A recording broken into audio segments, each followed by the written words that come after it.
राधा वल्लभ श्री हरिवंश महाराज जी, आपके चरणों में कोटि कोटि प्रणाम। महाराज जी, मन में एक जिज्ञासा रहती है कि जब भगवान कर्मों के हिसाब से सभी मनुष्यों की गति देते हैं और मृत्यु लोक के बाद परिजनों के पीछे छूटे परिवारजनों से कोई संबंध नहीं रह जाता, तो फिर हमको पितृदोष या पितृ आत्माओं द्वारा उत्पन्न होने वाली बाधाओं के बारे में क्यों सजग कराया जाता है? महाराज जी, इस शंका का ये केवल उचित जीवित की समाधान बात कर रहे हो ना? जी। जीवित की बात कर रहे हो। ये हमारी भावना की शुद्धि के लिए है। अब हम जैसे हमारे पिता पधार गए और उनकी हम संपत्ति का उपभोग करते, उन्होंने हमारा पालन पोषण किया, उनका हमसे संबंध नहीं, लेकिन हम तो जीवित होकर उनका संबंध मान रहे हैं ना। अब हम जब उनको सुकृत दान करेंगे, भजन का, दान पुण्य का, पिंड का, तो जिस योनि में होंगे उनको प्राप्त होगा, वो उनकी उन्नति होगी। अगर वो किसी कर्म के दंड विभाग में हैं, नरक आदि में, आप यहां भजन कर, उनका उत्थान हो जाएगा, उनका मंगल हो जाए। वो आपका संबंध नहीं मान रहे, लेकिन आपका संबंध है, आप जीवित हैं। आपका स्थूल शरीर जब पड़ा होता है सैया में और आप स्वप्न देख रहे होते हैं, तो आपका स्थूल जगत और स्थूल शरीर से कोई मतलब नहीं होता, लेकिन मतलब है, जगने वाले को स्थूल से मतलब होगा, होगा ना। ऐसे ही जब शरीर छूटता है तो इस स्थूल जगत का उसका संबंध विस्मृत हो जाता है, लेकिन आपका जागृत है, तो आप उसका कल्याण कर सकते हैं, क्योंकि वो आपका पिता रहा है। उसको पता नहीं है, उस समय उसको ज्ञान नहीं है, लेकिन आपको पता है, तो आप उसका मंगल कर सकते हैं भजन के द्वारा, तीर्थयाटन के द्वारा, पिंडदान के द्वारा। अगर आप नहीं करते हैं तो आपका कर्तव्यहीनता होगी, क्योंकि आपका कर्तव्य बनता है। उन्होंने आपके लिए जो भी किया, अब वो चले गए, उनका कर्तव्य खत्म हो गया आपके प्रति, अब आपका कर्तव्य उनके प्रति है, क्योंकि वो आपका पिता का संबंध था।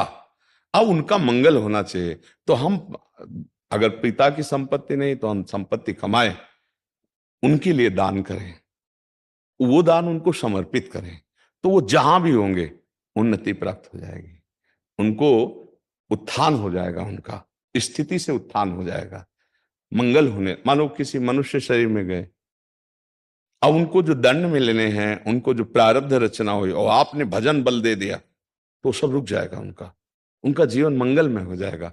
इसलिए प्रथा बनाई गई कि उनका अधूरा कार्य आप पूरा कर सकते हैं, उनको भगवत प्राप्ति करा सकते हैं। आप जब भजन करके भगवत प्राप्त होंगे, संकल्प करेंगे, तो बोले 21 पीढ़ियां तर जाती हैं, 14 आगे की और 7 पीढ़ी की, तो वो तो पिता है, उनको तो परम पद मिल ही जाएगा। उनको स्मृति नहीं है, आपको स्मृति है। अगर समझा कि स्मृति क्यों नहीं रहती, तो जैसे आप स्वप्न में होते हैं तो आपको जागृत शरीर की स्मृति नहीं रहती कि वस्तुतः मेरे शरीर को सुंदर सैया पर सुलाया गया है, मैं एक स्वप्न देख रहा हूं, ऐसा बोध नहीं होता। स्वप्न सत्य होता है और ये स्थूल शरीर का विस्मरण होता है, समझ रहे ना। ऐसे ही वो जिस लोक में गए हैं, तो आपका विस्मरण हो चुका है, आपका कोई संबंध उनकी स्मृति में नहीं है। वो जहां है, जैसे अभी आप आए हैं, तो आप कहीं से आए हैं ना, पूर्व में कहीं ना कुछ थे, आपको कोई स्मरण नहीं है। लेकिन यदि पूर्व में आपका कोई संबंधी ऐसा है जो भजन तप और आपको, तो आपका ज्ञान विज्ञान प्रकाशित होने लगेगा, अचानक आपकी स्थिति बदलने लगेगी, शरीर की, स्वभाव की और वैभव की, क्योंकि आपका संबंधी कोई संकल्प कर रहा है।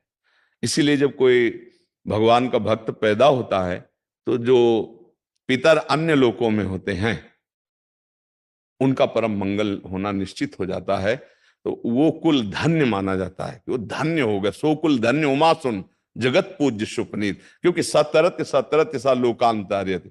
अब उस कुल में पैदा हुआ, वो चाहे नरक में पितर हो चाहे स्वर्ग में हो, दोनों बंधन युक्त हैं।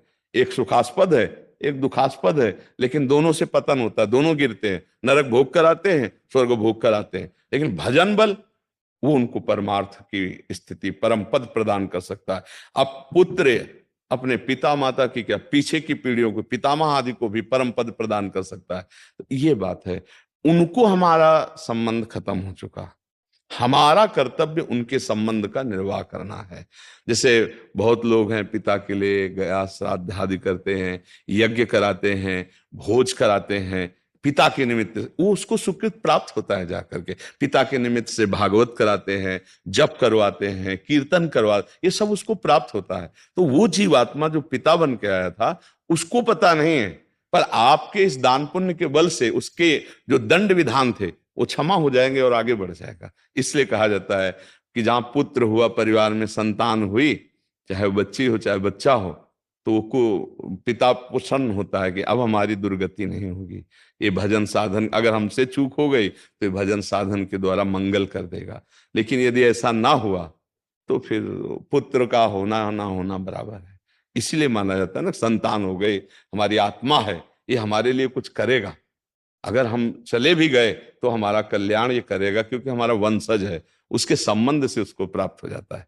महाराज जी, दो और प्रश्न आते हैं दिमाग में इसमें महाराज जी। एक तो इसमें फिर पुत्र हो या पुत्री हो, उसमें कोई भेद नहीं होना चाहिए? नहीं होना चाहिए, नहीं है, इसमें भी नहीं है।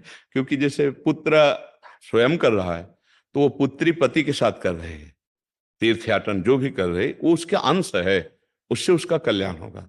उसमें ऐसा कोई खास बात नहीं कि पुत्र ही हो तब ऐसा होगा, हाँ ऐसा नहीं है। पूरी सामर्थ्य पुत्री में भी है। कितने ऐसे कुल हुए जिनको दोनों कुलों को पावन कर दिया, पिता के पक्ष को और ससुर पक्ष को, दोनों पक्षों को पावन किया। तो उसमें ऐसा शास्त्रों में कोई विशेषता ये नहीं कि पुरुष ही होना चाहिए, पुत्र ही होना।